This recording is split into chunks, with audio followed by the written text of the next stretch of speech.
रवि देख कितनी अच्छी लड़की का रिश्ता आया है। एक बार फोटो तो देख ले। सरिता जी ने बेटे रवि से कहा। माँ, कितनी बार बोल चुका हूँ मैं प्रिया से ही शादी करूँगा, वरना मुझे शादी ही नहीं करनी। रवि की एक बड़ी बहन थी जिसकी शादी पहले ही हो चुकी थी।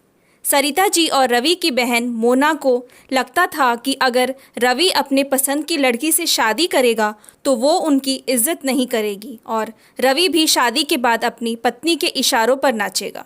इसीलिए वो कम पढ़ी लिखी और खुद की पसंद की लड़की से शादी करवाना चाहती थी। लेकिन रवि की जिद के आगे किसी की एक न चली और सबको शादी के लिए मानना ही पड़ा।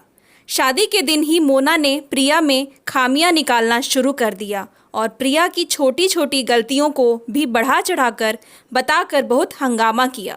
रवि ने अपनी माँ और बहन के तेज स्वभाव के बारे में प्रिया को पहले ही बता दिया था। प्रिया शांत और समझदार थी। वो जानती थी कि मैं रवि की पसंद हूँ, इसीलिए मुझे कोई पसंद नहीं करता।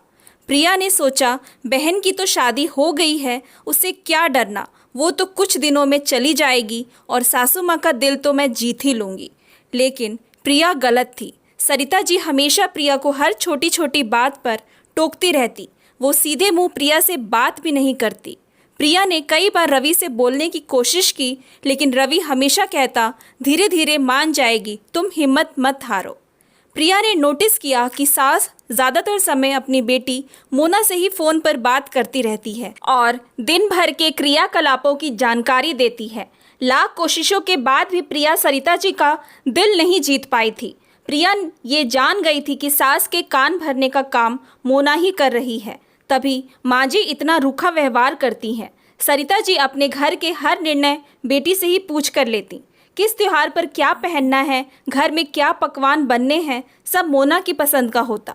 प्रिया को लगता जैसे मेरी इस घर में कोई वैल्यू ही नहीं है।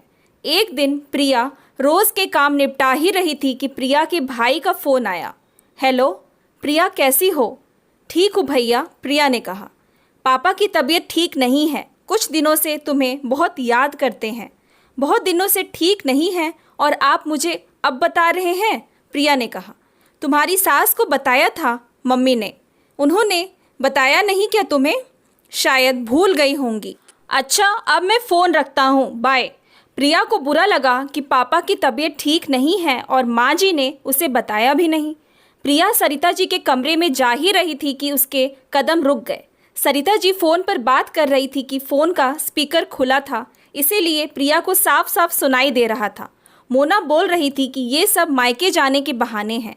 दिवाली आने वाली है और घर के काम ज़्यादा हैं, इसीलिए मायके जाकर काम से बचने का तरीका है ये।